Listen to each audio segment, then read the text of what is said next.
Genesis chapter 48. Sometime later, Joseph was told, "Your father is ill." So he took his two sons, Manasseh and Ephraim, along with him.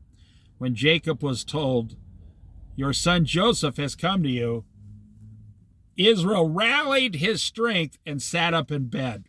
So this guy was so old, he was basically bedridden, or people had to come in and lift him out of bed. That sounds like a horrible existence to me.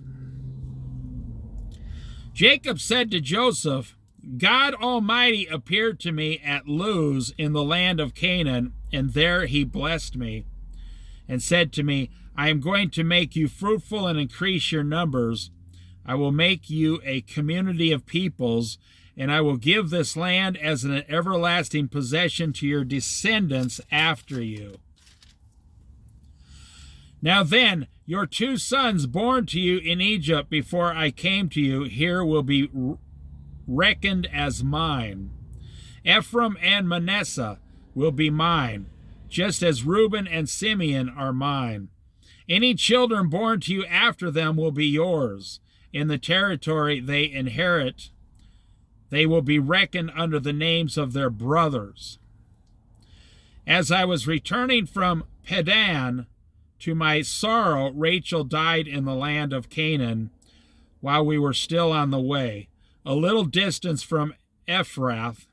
So I buried her there beside the road to Ephrath, that is Bethlehem. Wow. I didn't know that Rachel was buried in Bethlehem. That's where Jesus was born. When Israel saw the sons of Joseph, he asked, "Who are these?" "They are the sons God has given me here," Joseph said to his father. Then Israel said, "Bring them to me so I may bless them." Now, Israel's eyes were failing because of old age.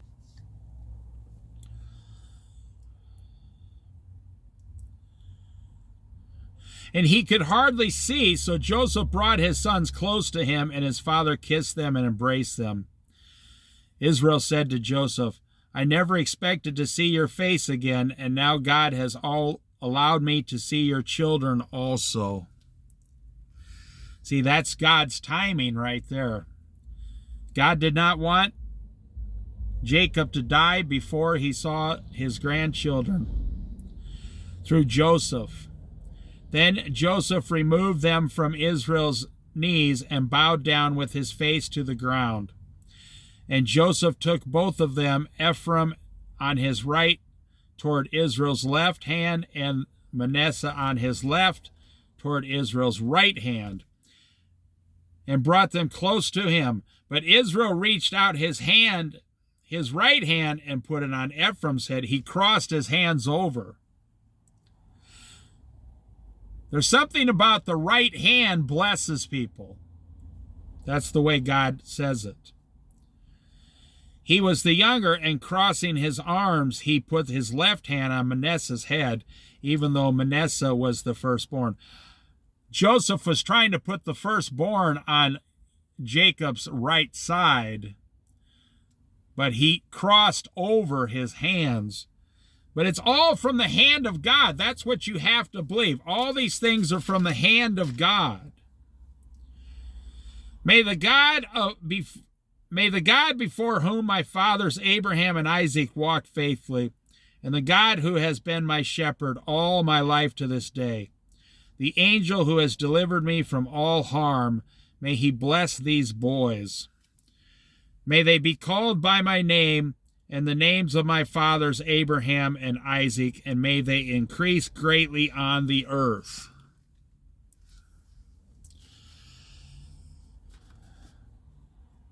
Now, it's not the men who have the power to bless. It's God using these men that God has the power to bless. When Joseph saw his father placing his right hand on Ephraim's head, he was displeased, so he took hold of his father's hand to move it from Ephraim's head to Manasseh's head. Joseph said to him, No, my father, this one is the firstborn. Put your right hand on his head.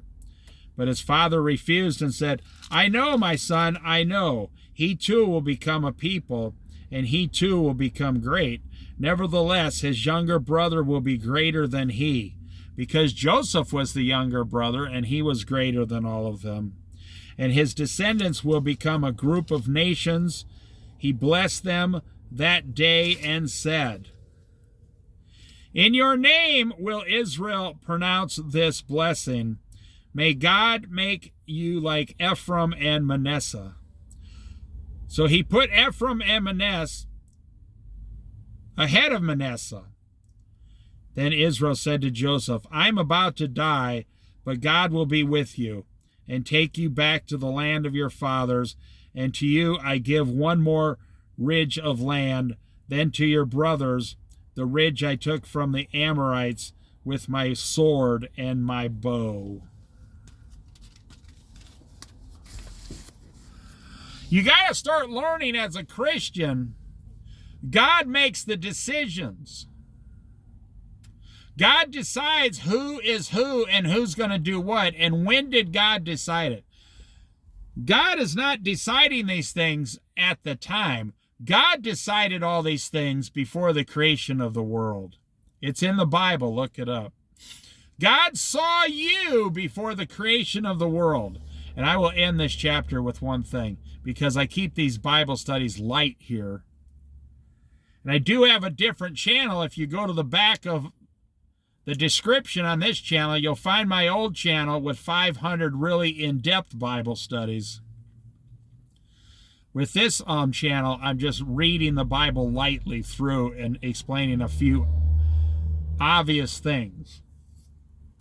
But I did make 500 in-depth 1-hour Bible studies over 18 months. Go to the back on the description on this channel, and you will find the other channel.